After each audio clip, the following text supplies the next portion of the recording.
तो चलिए फ्रेंड्स शुरू करते हैं बिहार बोर्ड क्लास 12 की केमिस्ट्री के कुछ टॉपिक्स जो एग्ज़ाम के लिए वेरी स्पेसिफिक है, एग्ज़ाम पर्पज से स्टार्ट करते हैं। तो आज हम सॉलिड स्टेट स्टार्ट करेंगे चैप्टर 1। ये 4 मार्क्स का क्वेश्चन है इस चैप्टर से, और इसमें जो वेरी इंपॉर्टेंट पॉइंट है उसको हम बता देते हैं। आप अगर इतना कर लेंगे तो आपके लिए 4 मार्क्स इस चैप्टर से फिक्स है। तो very important for examination point of view today's class. Okay, तो चलिए देखते हैं कि सॉलिड स्टेट में सॉलिड को कैसे क्लासिफाई किया गया है। तो क्रिस्टलाइन सॉलिड, एमॉर्फस सॉलिड, ये क्लासिफिकेशन है। क्रिस्टलाइन सॉलिड वो सॉलिड होता है जिसमें कंस्टिट्यूएंट पार्टिकल्स का अरेंजमेंट रेगुलर होता है। कंस्टिट्यूएंट पार्टिकल कुछ भी हो सकता है, एटम्स, आयन एंड मॉलिक्यूल हो सकता है। ये बात को ध्यान रखेंगे, एग्जामिनेशन पॉइंट ऑफ व्यू से बहुत इंपॉर्टेंट है इसका डिफरेंस। तो क्रिस्टलाइन सॉलिड में जो मेजर डिफरेंस है वो एनिसोट्रॉपिक का है और आइसोट्रॉपिक का है। तो एनिसोट्रॉपिक होता क्या है जो क्रिस्टलाइन सॉलिड शो करता है? ये प्रॉपर्टी है, एक ऐसा फिजिकल प्रॉपर्टी है जिसमें सॉलिड में डिफरेंट फिजिकल प्रॉपर्टी शो करता है डिफरेंट डायरेक्शन में। Different direction in case what actual different direction का मतलब यहाँ पे एक्चुअली सॉलिड में एक डिफिनिट इसका रेगुलर अरेंजमेंट होता है। रेगुलर अरेंजमेंट होता है कंस्टिट्यूएंट पार्टिकल का। तो यहाँ पे देखिए एक बड़ा पार्टिकल, फिर छोटा, फिर बड़ा, फिर छोटा, फिर बड़ा, उसी तरह से छोटा बड़ा छोटा बड़ा छोटा बड़ा, मतलब रेगुलर वे में आएगा। अगर हम मान लेते हैं एक डायरेक्शन में अगर हम लाइट पास करते हैं कुछ भी, तो फिजिकल प्रॉपर्टी भी एक जैसे लाइट का पास करना किसी भी क्रिस्टल से वो रिफ्रैक्टिव इंडेक्स को शो करेगा, और रिफ्रैक्टिव इंडेक्स आपने पढ़ा होगा क्लास 10 में, फिजिकल प्रॉपर्टी है। तो अगर इस डायरेक्शन से पास करते हैं तो क्रिस्टल से छोटा क्रिस्टल को टच कर रहा है, इसका मतलब यहाँ से दिख रहा है कि एक डायरेक्शन में जो है अलग तरह का रिफ्रैक्टिव इंडेक्स को शो करेगा। लेट अस कंसीडर अगर डायरेक्शन चेंज करते हैं तो बड़ा छोटा बड़ा छोटा बड़ा छोटा, तो यहाँ भी रिफ्रैक्टिव इंडेक्स अलग होगा। इधर डायरेक्शन में देखते हैं तो बड़ा बड़ा बड़ा बड़ा, यानी कि रिफ्रैक्टिव इंडेक्स यहाँ भी अलग होगा। यानी कि डिफरेंट डायरेक्शन में डिफरेंट फिजिकल प्रॉपर्टी को शो करना ही एनिसोट्रॉपिक कहलाता है। ये बात को ध्यान में रखेंगे, ठीक है। आइसोट्रॉपिक, आइसो का मतलब होता है सेम, और ट्रॉपिक नेचर, यानी कि जो ये जो क्रिस्टल होगा, जो एमॉर्फस सॉलिड होगा, उसमें जो अरेंजमेंट होगा, पार्टिकल जो होगा वो कहीं भी किसी भी प्रोपोर्शन में होगा, मतलब इरेगुलर अरेंजमेंट होगा कंस्टिट्यूएंट पार्टिकल्स का। मतलब इसमें रेगुलर होगा, इसमें इरेगुलर। इरेगुलर होने के चलते कोई भी पार्टिकल कहीं भी आ सकता है। जो सिस्टमैटिक नहीं है, मतलब मिक्स मान लेते हैं, तो मिक्स मान लेते हैं तो अगर हम कहीं से भी लाइट पास करेंगे तो उसका कोई एगो डिफिनिट अरेंजमेंट नहीं होगा। यानी कि इस तरह से हर डायरेक्शन में इसका एक ही जैसा क्या फिजिकल प्रॉपर्टी को शो करेगा, एक ही जैसा फिजिकल प्रॉपर्टी शो करेगा। इसका मतलब डिफरेंट डायरेक्शन में एक ही जैसा फिजिकल प्रॉपर्टी शो करेगा, चाहे इलेक्ट्रिकल प्रॉपर्टी हो चाहे रिफ्रैक्टिव इंडेक्स की प्रॉपर्टी हो। दैट्स व्हाई आइसोट्रॉपिक, मतलब एक जैसा नेचर फिजिकल प्रॉपर्टी ये शो करेगा ये एमॉर्फस सॉलिड। दैट्स व्हाई ये एमॉर्फस सॉलिड जो होता है आइसोट्रॉपिक नेचर का होता है। ये आपसे एग्जाम में पूछेगा कि आइसोट्रॉपिक और एनाइसोट्रॉपिक से क्या समझते हैं, बस आपको ऑप्शन में दिया रहेगा, उस ऑप्शन में आपको लगा देना है कि एनाइसोट्रॉपिक पूछा तो एनाइसोट्रॉपिक मतलब different physical property in different direction. Anisotropic का मतलब हो गया, इसमें ऑप्शन गलत भी डाल सकता है, ये भी डाल सकता है ऑप्शन में, so same physical property in all direction. तो आप लोग कंफ्यूज कर जाएंगे क्योंकि आप क्रिस्टल सॉलिड में सब कुछ परफेक्शन की वजह से इसको आप लगा सकते हैं, लेकिन ऐसा नहीं होता है। इसमें डिफरेंट डायरेक्शन में डिफरेंस शो करता है, इसलिए इस पॉइंट को याद रखें। तो ये रहा क्रिस्टलाइन और एमॉर्फस सॉलिड में। अगर डिफरेंस पूछेगा तो जैसे कि पहले बोलेंगे ये रेगुलर अरेंजमेंट होता है कंस्टिट्यूएंट पार्टिकल का, इसमें होता है इरेगुलर अरेंजमेंट। इसमें मेल्टिंग पॉइंट होता है, ये लॉन्ग रेंज ऑर्डर होता है, इसमें शॉर्ट रेंज ऑर्डर होता है। इसका मेल्टिंग पॉइंट जो होता है वो शार्प होता है, इसका मेल्टिंग पॉइंट वैरी कर सकता है डिफरेंट रेंज पर, ठीक है। तो इतना नॉर्मल अगर बात बोलेंगे, इसको ट्रू सॉलिड बोलते हैं, इसको स्यूडो सॉलिड बोलते हैं। ये रिवीजन क्लास है इसलिए थोड़ा तेजी से निकालेंगे। अगर इसको ये करना है, नोट करना है, तो स्क्रीनशॉट लेके इसको आप नोट्स बना सकते हैं, ठीक है। अभी हम आगे की टॉपिक को मेंशन कर रहे हैं, जैसे types of crystalline solid and amorphous solid, और उसमें जो इंपॉर्टेंट होगा जल्दी से बताएंगे, फिर आगे निकलेंगे किस पे निकलेंगे, लैटिस पॉइंट को थोड़ा समझाते हुए पैकिंग एफिशिएंसी बताएंगे और डिफेक्ट को बताएंगे, क्योंकि उसमें से भी दो नंबर का क्वेश्चन रहना तय है, तो उसको भी देख लेते हैं हम लोग। तो चलिए अब हम लोग टाइप्स ऑफ क्रिस्टलाइन सॉलिड को एक नज़र में देख लेते हैं। ये बहुत ज़्यादा इंपॉर्टेंट नहीं है, लेकिन एक नज़र दौड़ा लेते हैं इस पर, क्योंकि एग्जाम में इससे क्वेश्चन में भी पूछ सकता है कि टाइप्स क्या हो सकता है, ठीक है। तो टाइप्स ऑफ क्रिस्टलाइन सॉलिड जो होता है, मॉलिक्यूलर सॉलिड होता है, आयनिक सॉलिड होता है, मेटालिक एंड कोवेलेंट सॉलिड होता है। देखो मॉलिक्यूलर सॉलिड को भी फर्दर 3 तरह से क्लासिफाई किया गया है, एक नॉन पोलर, दूसरा पोलर और तीसरा हाइड्रोजन बॉन्डिंग मॉलिक्यूलर सॉलिड, ठीक है। तो आइए मॉलिक्यूलर सॉलिड में मतलब क्या होता है, जो मॉलिक्यूल्स के फॉर्म में जो सॉलिड रहता है, जैसे सॉलिड CO2 आपने पढ़ा होगा, सॉलिड CO2 ड्राई आइस को बोलते हैं, वो भी मॉलिक्यूलर सॉलिड है। अगर आपने पढ़ा है H2O को आइस अगर हम आइस के फॉर्म में रखते हैं, पानी भी तो सॉलिड रहता है ना। तो ये सब H2O जो एग्जांपल हो गया हाइड्रोजन बॉन्डिंग मॉलिक्यूलर सॉलिड का हो गया, ठीक है। तो ये बात समझ लेंगे। ड्राई आइस, ड्राई आइस भी हो गया ड्राई आइस, यानी कि सॉलिड CO2।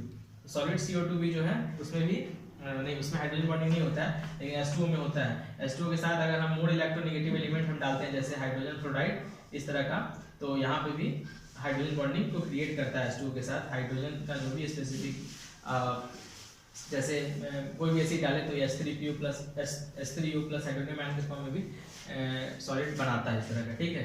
अब मेन है नॉन पोलर मॉलिक्यूलर सॉलिड। क्या होता है नॉन पोलर? जैसे H2, अगर हम हाइड्रोजन को जमा दें, है ना, तो यहाँ पे ये जो सॉलिड बनेगा नॉन पोलर होगा। नॉन पोलर का मतलब इस पे चार्ज नहीं होता है। जैसे हाइड्रोजन का जो मॉलिक्यूल है इस पे 2 इलेक्ट्रॉन है, इस पे कोई चार्ज नहीं, जीरो चार्ज, मतलब कोई अट्रैक्शन नहीं। शेयर से जो बॉन्ड बनता है यानी कोवेलेंट बॉन्ड में भी नॉन पोलर होता है। अब यहाँ पे Cl2 ही है, तो Cl2 का जो सॉलिड बनेगा इसमें भी क्लोरीन कोई अट्रैक्शन नहीं है एक दूसरे पर, दोनों पे चार्ज होगा ही नहीं। जब चार्ज नहीं है तो नॉन पोलर, चार्ज नहीं है तो नॉन पोलर, ठीक है, नॉन पोलर मॉलिक्यूलर सॉलिड, ठीक है। तो आप ऐसे भी बोल सकते हैं, इसको कोई दिक्कत नहीं है ना।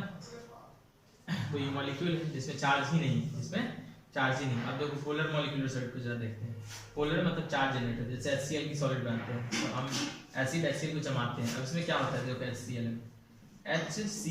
क्लोरीन के पास जो इलेक्ट्रॉन होता है उसको हाइड्रोजन के जो इलेक्ट्रॉन उसको अपनी तरफ खींचता है, इस पे चार्ज जनरेट रहता है, माइनस डेल्टा और प्लस डेल्टा। तो इस वाले HCl को हम लोग बोलेंगे पोलर मॉलिक्यूलर सॉलिड, ठीक है। तो polar molecular solid those which have charge and which have more electronegative element and which attract set paired electron towards itself, उस टाइप के सॉलिड को बोलेंगे। तो बहुत ज्यादा इंपॉर्टेंट नहीं है, लेकिन अगर मान लेते हैं एग्जांपल में ही करके क्वेश्चन पूछ ले टाइप्स ऑफ सॉलिड कौन सा है, जैसे मान लेते सॉलिड दे दे, आपको क्वेश्चन में डाल देगा इस तरह से कि CO2 सॉलिड लाइक HCl का जो सॉलिड होगा वो कौन सा सॉलिड बनेगा, तो इसमें डाल देगा नॉन पोलर, दूसरा में डाल देगा पोलर, तीसरा में डाल देगा कोवैलेंट, इसमें डाल देगा आयोनिक। तो आपको क्या मानना है, लाइक HCl, जो HCl होगा वो आएगा पोलर मॉलिक्यूलर सॉलिड में, ऐसे डाल देना, अपना क्लासिफिकेशन समझो, ठीक है। नॉन पोलर में मतलब चार्ज नहीं होगा। H2 को अगर पूछ देगा तो बोलना है कि non polar molecular solid. Hydrogen bonding में तो H2O है, ड्राई आइस है, ये सब जो है H2O हो गया, ये सब का जो सॉलिड आइस हो गया, ये सब हाइड्रोजन बॉन्डिंग मॉलिक्यूलर सॉलिड हो गया। अब हम लोग चलते हैं मॉलिक्यूलर के बाद आयोनिक सॉलिड में। आयोनिक सॉलिड देख लेते हैं क्या होता है। आयन से जो बनता है, नॉर्मल सी बात है, जो सॉलिड है जैसे NaCl, नमक बहुत ही खास एग्जांपल है, Cl Na+, ये आयन से बना हुआ है, Na+Cl-, ठीक है, ये आयोनिक सॉलिड हो गया। जनरली आयोनिक सॉलिड बनता है मेटल और मेटल के बीच में, ठीक है, Na+Cl-, बात खत्म, कॉमन सी बात है। MgCl2, AlCl3 है ना, MgSO4, ये सब सॉल्ट है। जो भी बनेगा आयनिक, जो भी सॉलिड होगा आयन के फॉर्म में होगा वो आयनिक सॉलिड होगा। मेटालिक सॉलिड क्या हो गया, जैसे आयरन, लोहा, है ना, लोहा में क्या होता है, जैसे आयरन है और फ्री इलेक्ट्रॉन्स है ना, आयरन 3Fe3+ के फॉर्म में है या फिर Fe2+ के फॉर्म में, साथ में इलेक्ट्रॉन्स होते हैं, तो मेटालिक सॉलिड हो गया। कोवेलेंट सॉलिड, जैसे आपने कोवेलेंट सॉलिड में देखा है, कोवेलेंट इलेक्ट्रॉनिक सॉलिड में जैसे देखा है डायमंड का स्ट्रक्चर देखा है, ग्रेफाइट का स्ट्रक्चर देखा है, ठीक है। तो डायमंड और ग्रेफाइट का स्ट्रक्चर खास करके आपको इसमें दिया हुआ भी NCERT में, तो आप देख लेंगे डायमंड और ग्रेफाइट का स्ट्रक्चर जो कोवेलेंट नेटवर्क बनाता है ना, कार्बन जो कोवेलेंट बॉन्ड बनाता है, क्योंकि कार्बन के पास वैलेंस इलेक्ट्रॉन में 4 इलेक्ट्रॉन होते हैं और टेट्रा वैलेंसी की, है ना, इसमें प्रॉपर्टी होती है, टेट्रा वैलेंट बॉन्ड बनाते रहता है ये, ठीक है, शेयर करके। तो कोवेलेंट बॉन्ड भी होता है जो लॉन्ग चेन बनाता है कार्बन, है, जिसको कैटिनेशन प्रॉपर्टी बोलते हैं। इस तरह से आपका ये टाइप रहा। फिर हम लोग आगे चलते हैं, इसमें यही इंपॉर्टेंट है, इसके अलावा फिर आगे देख लेते हैं। तो चलिए हम लोग बात करते हैं यूनिट सेल में जो क्या इंपॉर्टेंट हो सकता है। तो क्रिस्टल लैटिस को पहले समझेंगे, फिर यूनिट सेल को समझेंगे। तो सॉलिड स्टेट में one of the most important topic बन सकता है एग्जाम में, क्योंकि हर बार एक ही क्वेश्चन को रिपीट नहीं करता है एग्जामिनेशन डिपार्टमेंट, तो मे भी क्वेश्चन को चेंज कर सकता है, इसलिए ज़्यादातर टॉपिक जो पूछा गया नहीं वही पूछा जा सकता है। इसलिए बेहतर होगा कि चैप्टर को आप लोग डिटेल्स में समझे पढ़ें। अब देखो जैसे कि क्रिस्टल लैटिस क्या होता है, जैसे मान लेते हैं एक बिल्डिंग है, उसके अंदर जो एक ईटा है उसको हम लोग बोलेंगे स्मॉलेस्ट यूनिट सेल। जैसे ये ईटा है यहाँ लगाए हुए हैं, ठीक है, इसको बोलते हैं यूनिट सेल। क्या बोलते हैं इसको, यूनिट सेल। और पूरा जो बिल्डिंग जिससे बना है उस बिल्डिंग को बोलते हैं क्रिस्टल लैटिस। क्या बोलते हैं बिल्डिंग को, क्रिस्टल लैटिस। क्रिस्टल लैटिस बोलते हैं। मतलब क्रिस्टल लैटिस जैसे एक कोई भी सिस्टम है, कोई भी एक क्रिस्टल है, उसके अंदर जो अरेंजमेंट है वो यूनिट सेल पे डिपेंड करेगा, है ना, कि उसका यूनिट सेल कैसा है। मान लेते हैं हम ईटा इस तरह का लगा रहे हैं, तो इसी तरह का मकान में अरेंजमेंट होगा। अगर हम यूनिट सेल इस तरह का लगाते हैं तो इस तरह का लगा रहे हैं, मतलब यूनिट सेल भी थ्री डायमेंशनल ही होता है, तो उस तरह का मकान बनेगा, है ना। अगर हम ईंटा इस तरह का लगा रहे हैं तो उस तरह का ही बनता है। यूनिट सेल जो होता है उस अलग अलग तरह का होता है, उसको भी हम लोग अभी देखेंगे। लेकिन क्रिस्टल लैटिस क्या है, वो थ्री डायमेंशनल स्ट्रक्चर होता है, जिसमें अल्फा ए बी सी जो तीन बॉन्ड लेंथ और तीन जो है बॉन्ड लेंथ होते हैं और तीन एंगल से कैरेक्टराइज किया जाता है। नहीं सॉरी, ये यूनिट सेल को कैरेक्टराइज किया जाता है तीन चीज से, एक बॉन्ड लेंथ, ये अल्फा ये सॉरी लेंथ, ब्रेथ और हाइट, थ्री मतलब three sides and three angle between these sides. तो इस तरह से यूनिट सेल को कैरेक्टराइज करते हैं। लेकिन जो क्रिस्टल लैटिस होगा वो पूरा एक लैटिस है, जिसमें से ये एकदम छोटा सा 3D पार्टिकल को अगर हम लेंगे इसमें कहीं किसी पोर्शन में तो उसको यूनिट सेल बोलेंगे। तो यूनिट सेल क्या है, स्मॉलेस्ट 3D पार्टिकल, ये कर सकते हैं स्मॉलेस्ट 3D यूनिट जिसके रेगुलर अरेंजमेंट से एक क्रिस्टल तैयार होता है, उसी को हम लोग क्रिस्टल लैटिस बोलते हैं। ठीक है, यूनिट सेल बोलते हैं। ठीक है, और क्रिस्टल लैटिस कैसे बनता है, smallest 3D arrangement, regular arrangement of unit cell को रिपीटेशन से हम लोग क्या बोलते हैं, क्रिस्टल लैटिस को तैयार कर लेते हैं। इसे कुछ नॉर्मल कैरेक्टरिस्टिक्स है, उसको आप बुक से देख सकते हैं, है ना। जो मेजर बात होगा उसको हम बताने की कोशिश करते हैं। जैसे आप यूनिट सेल को कैसे ये कर सकते हैं, कैरेक्टराइज कर सकते हैं। तो unit cell is the smallest portion of a crystal lattice which when repeated in different direction generate the entire lattice. तो डिफरेंट डायरेक्शन में इसको ये करने पर, है ना, इंटायर लैटिस जो है वो आपको मिलता है।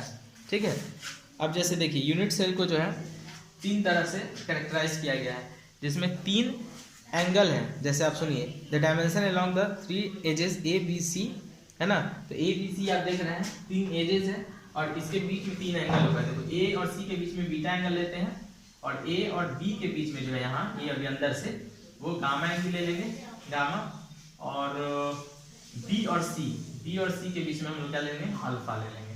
तो ये तीन एंगल है और जो कि एजेस के बीच में, जैसे एजेस है ना, जैसे ए और बी है, तो इसके बीच में मेरा गामा एंगल होगा। अगर मान लेते हैं ए और सी है तो इसके बीच में मेरा अल्फा बीटा एंगल होगा। क्या होगा, बीटा इस तरह से रिप्रेजेंट, यानी कि थ्री एज लेंथ और three angle between the two axes, जैसे अल्फा बीटा एंड गामा, उससे हम लोग यूनिट सेल को कैरेक्टराइज किए हैं। इस आधार पे हमको यूनिट सेल भी 7 तरह का मिलता है। ठीक है, लेकिन यूनिट सेल पे अगर हम जाते हैं, उसके बारे में बताते हैं तो बहुत लेंदी हो जाएगा, तो उतना इंपॉर्टेंट नहीं है यूनिट सेल आपके एग्जाम के लिए, हम जानते हैं उस चीज़ को। बस आप लोग एक चीज़ को देख लेंगे, जैसे हम आपको बुक दिखा दे रहे हैं, ये देखिए यहाँ आपका NCERT बुक है और यहाँ पे ये चार्ट बन रखा है। तो यहाँ पे जो यूनिट सेल का मतलब आपको ये दे रखा है, टाइप दे रखा है, जैसे क्यूबिक दे रखा है, टेट्रागोनल दे रखा है, ऑर्थोरोम्बिक बन रहा है, हेक्सागोनल दे रहा है, रोम्बो। तो आप इसका क्या कीजिएगा, बस ये जो बॉन्ड लेंथ है उसको समझ लीजिएगा और एक्सियल एंगल समझ लीजिएगा, मतलब कितना एंगल है अल्फा बीटा गामा, कैसे डेविएट किया है, उस आधार से ये इतना को आप पढ़ लीजिएगा, इतना को देख लीजिएगा, है ना, खास करके, और उसका एग्जाम्पल कुछ देख लीजिएगा, बस उतना ही काफ़ी।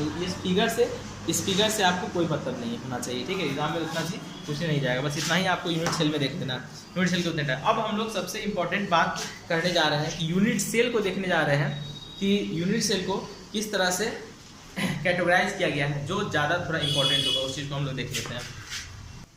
अब देखिए यूनिट सेल जो होता है, जैसे कि आपको हमने बताया कि यूनिट सेल जो है स्मॉलेस्ट 3D यूनिट है क्रिस्टल लैटिस का। डेफिनेशन अगर पूछा जाए तो क्या बोलेंगे, unit cell is the smallest three dimensional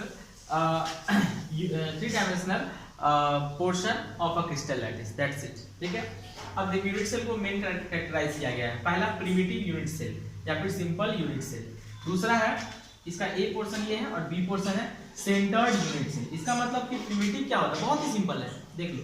जैसे कोई भी यूनिट सेल स्क्वायर तरह का हम लोग क्यूबिक बनाएंगे, क्या बनाएंगे, क्यूबिक बनाएंगे, और हम लोग बोलेंगे जैसे कि एक यूनिट सेल है, इसके कॉर्नर पे एटम है, कहाँ एटम, कॉर्नर पे होता है। देखो इस बात को समझना होगा कि यूनिट सेल में एटम को हमेशा हम लोग कॉर्नर पे रिप्रेजेंट करते हैं। कहाँ रिप्रेजेंट करते हैं, कॉर्नर पे। तो स्क्वायर ले लिए और इसका कॉर्नर। तो जैसे कि इस ये यूनिट सेल है तो इसके स्क्वायर के सारे कॉर्नर पे है, तो जैसे ही कॉर्नर पे एटम है तो उसको सिर्फ बोलेंगे सिंपल यूनिट सेल। क्या बोलेंगे? सिंपल यूनिट सेल, बस याद रखेंगे। तो particles only present at the corner of the unit cell, this is called simple और प्रिमिटिव यूनिट सेल। और टोटल कितने कॉर्नर्स है? 8 कॉर्नर। टोटल कितने कॉर्नर्स है? 8 कॉर्नर। तो 8 कॉर्नर्स है और ये प्रत्येक कॉर्नर का जो कंट्रीब्यूशन होता है वो 1/8 होता है। कितना होता है? 1/8 होता है। प्रत्येक कॉर्नर का जो 1/8 होता है, मतलब 1/8 हिस्सा है वो स्फीयर का आता है। एटम को स्फीयर कंसीडर किया जाता है। क्या कंसीडर किया जाता है? स्फीयर। तो उसका 1/8 हिस्सा आता है हर जगह। मतलब देखो 8 कॉर्नर में 1/8 होगा, तो कंट्रीब्यूशन एक यूनिट सेल के अंदर कितना होगा? देखो नंबर ऑफ, ये पूछता है number of contribution of atom in primitive unit cell या फिर simple unit cell. Primitive unit cell. तो आप कैसे क्या करोगे इसके लिए? टोटल 8 कॉर्नर है और प्रत्येक कॉर्नर पे 1/8 एटम का कंट्रीब्यूशन है। जैसे एटम पूरा एक है, एक एटम में से सिर्फ 1/8 का है कंट्रीब्यूशन, 1/8 का कंट्रीब्यूशन है, क्योंकि ये स्फीयर है। गौर करेंगे क्या है? स्फीयर में सिर्फ 1/8 का कंट्रीब्यूशन होता है। ठीक है, उसको आप लोग फील करेंगे तो पता चलेगा। हम इस चीज का मौका नहीं है जो फील करा दे अभी, क्योंकि इतना बताएंगे तो फिर क्लास ये जो इंपॉर्टेंट पॉइंट्स बता रहे एग्जामिनेशन के लिए बिहार बोर्ड वाले बच्चों के लिए, तो फिर मिस हो जाएगा। नहीं, यानी कि 8 से 8 कट जाएगा, तो टोटल कितना एटम का कंट्रीब्यूशन है? 1 एटम का कंट्रीब्यूशन होगा। अगर कोई भी पूछे एग्जाम में सीधे पूछेगा प्रिमिटिव सिंपल यूनिट सेल में number of contribution of atom कितना होता है? ऑप्शन नंबर 1 1 एटम का, 2 एटम का, 3 एटम का, आधा एटम का। तो क्या ऑप्शन आएगा? 1 एटम का, क्योंकि आपको बता दिए कि कॉर्नर पे टोटल 8 कॉर्नर होते हैं, 8 एटम होता है, इसमें से 1/8 का 1 एटम। उसी तरह से सेंटर्ड यूनिट सेल में क्या होता है? ये जो क्लासिफिकेशन है इसमें इसके अलावा बॉडी पे होता है किसी पार्ट पे एटम। तो देखो बॉडी सेंटर्ड, इसका मतलब क्या है कि ये स्फीयर है हमारा। देख लो यहाँ पे ये एक ही में सबको बता देंगे, ये स्फीयर है। बस आप लोग बुक को एक बार देख लीजिएगा। ये सारे कॉर्नर पे तो होता ही है सिंपल की तरह। देखो सिंपल की तरह, बस सिर्फ और सिर्फ बॉडी के अंदर में एक एटम को हम लोग लेते हैं। इसका मतलब यहाँ पे जो कंट्रीब्यूशन हो रहा था नंबर ऑफ एटम का बीसीसी में, नंबर ऑफ एटम का जो कंट्रीब्यूशन हो रहा था वो 1/8 कॉर्नर पे तो हो ही रहा था। 8 कॉर्नर से 1/8 प्लस 1 सेंटर पे, तो टोटल कंट्रीब्यूशन क्या हो गया? 1 + 1 2 एटम का कंट्रीब्यूशन हो गया। तो ये याद रखेंगे बीसीसी में जो टोटल एटम का कंट्रीब्यूशन होता है वो 2 एटम का कंट्रीब्यूशन होता है। अब फिर हम लोग बात करते हैं एफसीसी में। बहुत इजी है, वेरी इजी। इससे इजी क्या हो सकता है? एफसीसी में देखो फेस पे भी होता है, जरा गौर करो। यही सिर्फ सब कुछ सही है, यहाँ बीच में नहीं होगा। क्या होगा? सिर्फ फेस पे होगा। तो फेस पे होगा तो आधा एटम ऊपर होगा और आधा एटम नीचे होगा, यानी प्रत्येक फेस पर हाफ एटम का कंट्रीब्यूशन होगा। और टोटल कितना फेस है? 1 face, 2 face, 3 face, 4 face, 5 face, एक सामने वाला 6 फेस। तो 6 फेस है, तो 6 में प्रत्येक में हाफ का कंट्रीब्यूशन होगा और प्लस सारे कॉर्नर पे 1/8 × 8 का कंट्रीब्यूशन, मतलब यहाँ पे 3 और प्लस यहाँ पे 1, तो टोटल 4 एटम का कंट्रीब्यूशन होगा एफसीसी में। किसमें? एफसीसी में। याद रखेंगे, एकदम यही से पूछेगा ही, ऑब्जेक्टिव है एग्जाम, एकदम यही पूछना तय है कि कितना कंट्रीब्यूशन होगा एफसीसी में एटम का। तो 4, बीसीसी में कितना होगा? तो 2, और सिंपल वाले में कितना होगा क्यूबिक में? तो 1। अब एक बचा इंड फेस सेंटर्ड यहाँ पे। तो देख लो इंड फेस सेंटर में, इंड फेस के इंड में, बस फेस में क्या है जरा गौर करो तो यहाँ पे फेस एक इंड है और यहाँ एक इंड, बस हो गया। कॉर्नर पे और प्लस एक इंड में, तो बताओ कितना होगा? तो कॉर्नर पे हो गया, तुम्हारा देख लो जरा सा, ECC में इंड, EFC को या FCC को end centred cubic unit cell बोलो, है ना।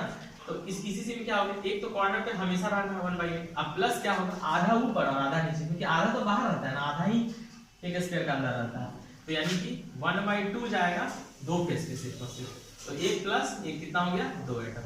यानी कि 2 एटम का कंट्रीब्यूशन ECC में भी होगा और BCC में भी होगा, याद रखेंगे। और FCC में 4 और नॉर्मल वाले में सिंपल में 1, तो याद रहेगा इसमें 1, इसमें 2, FCC में 4 और ECC में भी 2। और यही ऑप्शन में पूछ सकता है एग्जाम में, नॉर्मल सा।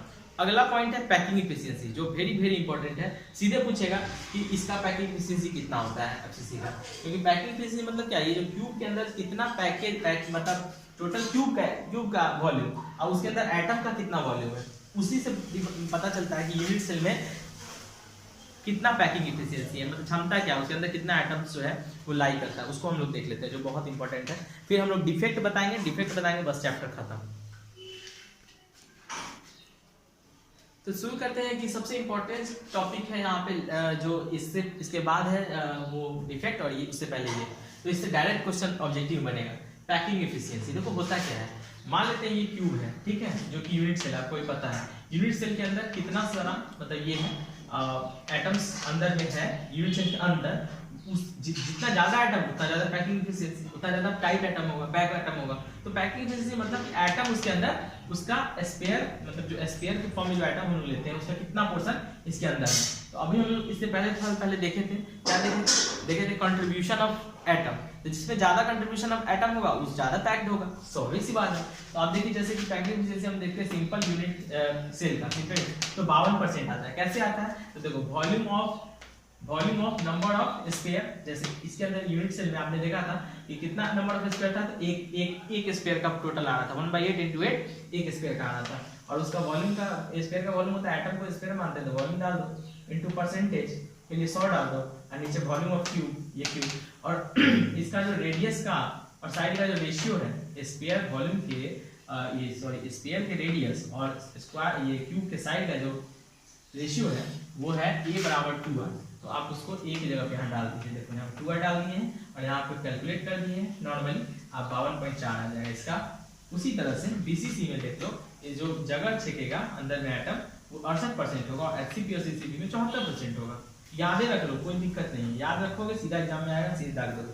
अच्छा यहाँ पे देखो रेडियस का क्या है इसमें, और साइड का क्यूब के साइड का और रेडियस में क्या अंतर आता है, r = 4/√3 है, a बराबर लिख लोगे √3/√3 r/4। जैसे a का कहाँ यहाँ पे डालोगे इसके केस में, और इसके केस में यहाँ पे डालोगे ये r का वैल्यू, ये a को r के टर्म में यहाँ से डालोगे, देखो यहाँ से a बराबर क्या डालोगे 2√2 आता है, बस बात बाकी इसका कितना वैल्यू आ जाएगा 74%। अब वॉइड क्या होता है, पूछेगा वॉइड क्या होता है, वॉइड ना वो खाली जगह होता है जो पैकिंग 100 में से पैकिंग एफिशिएंसी जो घटा लोगे, 100% में से जो पैकिंग एफिशिएंसी जैसे 52.4% है, जिसमें से 100 में से 52.4 को घटाओगे तो वॉइड बदल जाएगा। वॉइड होता है खाली जगह, मतलब भरा हुआ अगर 100 में इतना है खाली, तो 100 में से माइनस करेंगे तो आ जाएगा, तो आप इसमें से माइनस कर दोगे 100 में से 52.4, तो आपको वॉइड आ जाएगा सबका। समझ में आ गई बात। तो यही है आपको पैकिंग एफिशिएंसी, बहुत इंपॉर्टेंट है, इसको याद करेंगे इस वैल्यू को, बहुत इंपॉर्टेंट है, एकदम डायरेक्ट पूछता है सवाल। 52%, 52.4%, 68%, 74%, इस सब पैकिंग एफिशिएंसी का फॉर्मूला क्या होता है, तो volume into number of sphere into 100 by volume of cube, और क्यूब को जो ए है ए क्यू है, ए के जगह पे आर के टर्म में डाल देंगे वैल्यू। अगर बीसीसी है तो आर बराबर ये ए बराबर इतना डालना, अगर एफसीसी है तो ए बराबर इतना डालना, ये एससीपी है तो, और सिंपल है तो ए बराबर 2 डालना, बस काम खत्म। ठीक है, आप डिफेक्ट देख लेते। तो चलिए अब हम लोग देखते हैं डेंसिटी ऑफ यूनिट सेल कैसे निकालेंगे। ये डायरेक्ट क्वेश्चन पूछेगा, न्यूमेरिकल पूछता है, इस पे नॉर्मल वैल्यू दे देगा। ये जेड जो है नंबर ऑफ एटम है कंट्रीब्यूशन का किसी भी यूनिट सेल में, जैसे मान लेते हैं एक यूनिट सेल हमारा, नॉर्मली आप देख सकते हैं यहाँ पे ये यूनिट सेल है, इसमें सभी कॉर्नर पे अगर एक एटम प्रिमिटिव का बात किया तो नंबर ऑफ जेड की वैल्यू 1 हो जाएगी।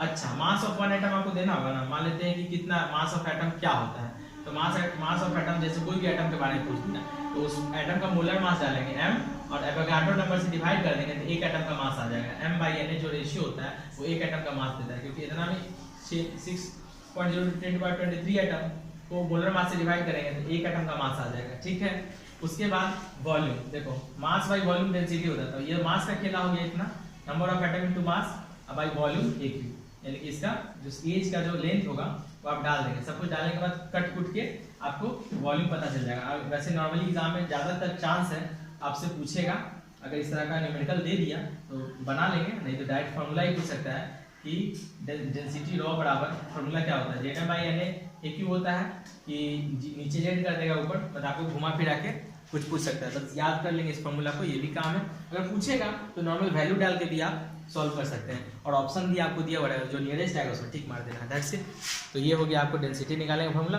अब लास्ट में है डिफेक्ट, जो कि मोस्ट इंपॉर्टेंट डिफेक्ट है, और डिफेक्ट में आपको पूछेगा फ्रैंकल डिफेक्ट और शॉर्टकी डिफेक्ट में अंतर, वैकेंसी डिफेक्ट और इंटरस्टिशियल डिफेक्ट का ही वो मतलब कॉपी होता है। एक तरह से नॉन आयनिक में होता है वैकेंसी और इंटरस्टिशियल, और आयनिक में हो गया फ्रैंकल और शॉर्ट की। तो हम लोग शॉर्ट की का मतलब शॉर्ट का मतलब घट जाना, तो मतलब जो हैविंग सॉलिड में भी होता है ये दोनों चीज़, तो एक का डेंसिटी घट जाता है। आप देखते हैं इसको थोड़ा बता देते हैं, और नहीं बताएंगे तो आप देख भी लीजिए उसको कम से कम, है ना, कि शॉर्ट की डिफेक्ट और फ्रैंकल डिफेक्ट में अंतर क्या है, ये ज़्यादा मेन है। और एक लास्ट में एक पॉइंट है, आपको मेटल एक्सेस डिफेक्ट है, एक और डिफेक्ट, तीसरा डिफेक्ट, जिसमें आपसे पूछेगा एप सेंटर के बारे में, फार्मेंजोन सेंटर जो कलर के लिए रिस्पॉन्सिबल होता है, तो आप उस चीज़ को देख लेंगे, एक मेटल एक्सेस डिफेक्ट और दूसरा शॉर्ट की डिफेक्ट और कौन सा फ्रैंकल डिफेक्ट। ये तीन चीज़ आप एकदम देख ही के जाएंगे, क्योंकि इसमें नॉर्मल सा कलर पूछता है कि जो इस डिफेक्ट में, जैसे मेटल एक्सेस डिफेक्ट खास करके, कि मेटल एक्सेस डिफेक्ट में कि जो फार्मेंजन सेंटर होता है वो क्या चीज़ के लिए रिस्पॉन्सिबल होता है, तो कलर के लिए रिस्पॉन्सिबल होता है।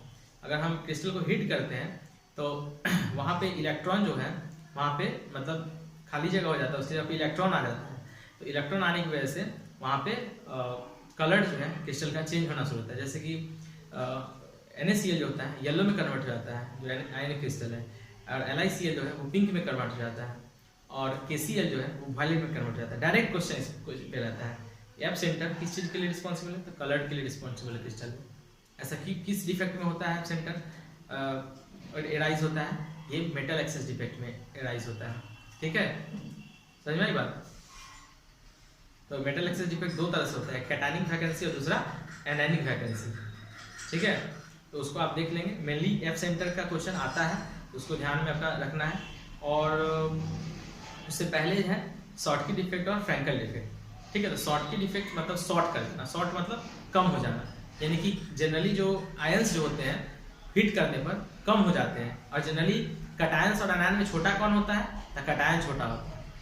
तो कटायन छोटा होता है तो जो भी मतलब डिफेक्ट कॉज होता है, कहीं भी कोई भी इंटरस्टिशियल साइड पे जाता भी है, अगर हम इंटरस्टिशियल साइड की बात करें, इंटरस्टिशियल साइड क्या होता है, जो नॉर्मल साइड जो एक्चुअल साइड होता है उसको छोड़ के अगर एटम कहीं घसक गया तो वो इंटरस्टिशियल साइड पे चला गया। ठीक है, और जो एक्चुअल साइड है वो लैटिस साइड है उसका अपना। तो अगर एक ही क्रिस्टल से उठ के कहीं और चला गया तो जाता कौन है, जनरली कटायन जाता है, क्योंकि कटायन छोटा होता है, वो कहीं भी माइग्रेट कर जाता है। बात समझ में आ रही है। तो हम शॉर्ट की डिफेक्ट और फ्रैंकल डिफेक्ट को थोड़ा सा एक्सप्लेन कर देते हैं जो इंपॉर्टेंट है, लेकिन इस जितना बात हम बता दिए हैं आज के चैप्टर में, बस 4 नंबर का ये जो ये है कहीं आपको जाने वाला नहीं है। और जहाँ तक रहा क्लोज पैकिंग एफिशिएंसी में क्लोज पैकिंग का स्ट्रक्चर वाला, तो ऑब्जेक्टिव में स्ट्रक्चर वाला चीज़ आपसे पूछेगा नहीं ऑब्जेक्टिव एग्जाम में, है ना जी। जहाँ तक केस तुम लोग का सब्जेक्टिव भी है ना, तो सब्जेक्टिव में भी पूछेगा तो यही सब पूछ सकता है, इस पे फॉर्मूला है, इस पे एक न्यूमेरिकल पूछ ले, लेकिन 4 नंबर में क्या पूछेगा बेचारा, है ना। तो आप इतना बात को ध्यान रखेंगे, इसमें थोड़ा वो देख लेंगे, बुक को थोड़ा लाइन बाय लाइन थोड़ा पढ़ लेंगे, जो टॉपिक बताएं उसको, तो 4 नंबर आना तय है। ठीक है, तो सॉलिड स्टेट में आपको लगभग इतना ही रहा।